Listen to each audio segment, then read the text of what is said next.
আসসালামু আলাইকুম ভোলাবাসী, আমরা কি জন্য সেতু চাই আজকে এই ভিডিওটা দেখুন। আপনি সামনে যে স্ক্রিনে পড়াটা আছে একটু সুন্দর করে পড়ুন। রমজানের মাসে একটা মানুষ মারা গেছে ঢাকাতে, সে ভোলাতে যাইতে পারবো না। আপনি আজকে মারা গেলে ঢাকাতে ভোলা যাইতে পারবেন না, কারণ আপনার লাশ লঞ্চে উঠাবে না। আমরা কি জন্য সেতু চাই, ভোলার মানুষ কি জন্য সেতু চায়, এর কারণ এটা।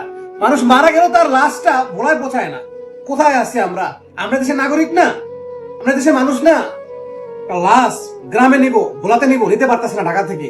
কত সমস্যার মধ্যে মানুষ, ভোলার মানুষ আছে, জানতে চায়। ভোলার মানুষ সব দেয়, আমি প্রবাসী, আমি রেমিটেন্স দেই, গ্যাস দেয়, বিদ্যুৎ দেয়, সবকিছু দেয়, তারপরও ভোলার মানুষ বিচ্ছিন্ন ছিল 54 বছর। ইনশাআল্লাহ আশা করি দেশটা তারেক রহমান বলছেন ইনশাআল্লাহ অতি শীঘ্রই আমাদেরকে সেতু উপহার দিবেন। আমরা আশাবাদী, আমরা এই সমস্যা থেকে বঞ্চিত থেকে ইনশাআল্লাহ আমরা এই পাপ থেকে আমরা বাঁচবো। অ্যাটলিস্ট আমার লাশটাও যেন বাড়িতে বসে আজকে সেতু থাকলে লঞ্চের কোনো স্টাফের জিগানো দরকার ছিল না। আমার টাকা আছে, আমি গাড়ি দিয়ে ভোলা চলে যাবো। ইনশাআল্লাহ আশা করি আমাদের ভোলার মানুষের জন্য ইনশাআল্লাহ সেতু অবশ্যই হবে এবং এটা বাস্তবায়ন হবে। দেশের তারেক রহমান ইনশাআল্লাহ বলছেন ভোলার মানুষের জন্য সেতু করবে।